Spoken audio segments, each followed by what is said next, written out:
देखिए, जिस तरह से आप लोगों ने देखा, आज सुबह से देख रहे हैं कि ये एक बड़ा दुर्भाग्यपूर्ण घटना हुई है उत्तराखंड के अंदर।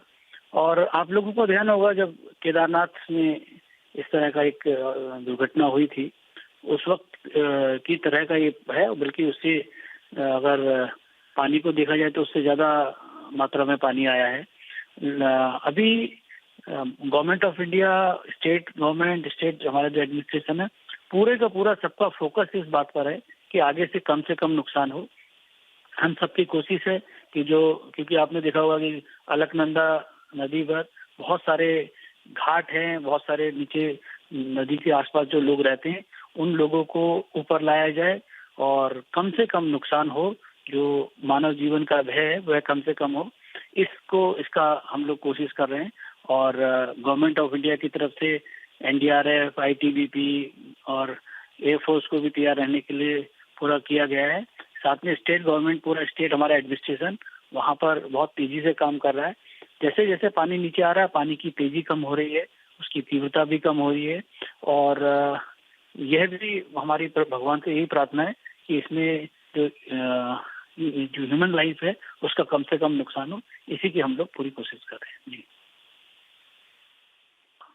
जी। और बलूनी साहब, कुछ देर पहले आपने ट्विटर पर सबको ये जानकारी दी कि आपकी गृह मंत्री श्री अमित शाह जी से बात हुई है। किस तरह की बातचीत हुई सर, क्या अश्योरेंस आया है? जी, मेरी अमित शाह जी से बात हुई है और उन्होंने भी बताया कि एनडीआरएफ को गवर्नमेंट ऑफ इंडिया ने पूरा तैयार रखा है, एयरफोर्स को तैयार रखा है। और जो हमारे एमओएस होम है, नित्यानंद राय जी, वह कंट्रोल रूम में है। और पूरी उत्तराखंड में जो ये डिजास्टर आया है उसको मैनेज करने के लिए हम लोग सब कोशिश कर रहे हैं। अभी सबका मिलकर एक यही कोशिश है कि जो आने वाले समय में जब पानी नीचे और आएगा तो कम से कम जो इंसानी जीवन है उसका कम से कम नुकसान हो, मानव जीवन का कम से कम नुकसान हो। इसी की सब कोशिश कर रही है।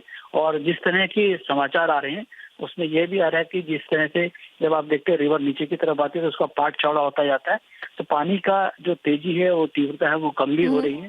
तो भगवान ने चाहते हो जल्दी हम इस आपदा की घड़ी से हम लोग निकल जाएंगे। जी। और सर, एक आखिरी सवाल, इस समय बहुत सारे लोग हमें कॉल कर ये जानना चाह रहे हैं कि किस तरह इंफॉर्मेशन मिलेगी, अगर किसी का कोई रिलेटिव उत्तराखंड में कहीं रहता है, उनके बारे में इस समय किस तरह की जानकारी कैसे मिल सकती है? क्या हेल्पलाइन नंबर्स या कोई ऐसा war room kind of situation आपने इस समय जनरेट किया है? ऐसा कोई कंट्रोल रूम है ऐसा? देखिए, हेल्पलाइन नंबर भी जारी कर दिया गया है। दूसरी बात, जो उत्तराखंड के रहने वाले हैं सब जानते हैं कि अलकनंदा नदी किधर से पूरा ट्रैवल करते हुए जाती है। और आमतौर पर जो ऋषिगंगा डैम है वहाँ पर जितना नुकसान हुआ है, उसके बाद रिवर आमतौर पर जो बसाहट है वो थोड़ा ऊंचाई पर है। तो हमारी तो ऊपर भगवान से यही प्रार्थना है कि कम से कम नुकसान हो। और मैं देख रहा हूँ जो हमारे कस्बे हैं जो नदी के साथ साथ बसे हैं, उसमें पानी का नुकसान अभी तक के हिसाब से जो सूचनाएं आई हैं उसमें नहीं हो रहा है। तो मुझे लग रहा है कि कुछ घंटों के अंदर हम इस पूरी आपदा से हम पार लेंगे और उसके बाद नुकसान का भी आकलन जरूर किया जाएगा। और भगवान ने चाहा तो कम से कम मानव जीवन का नुकसान हुआ होगा।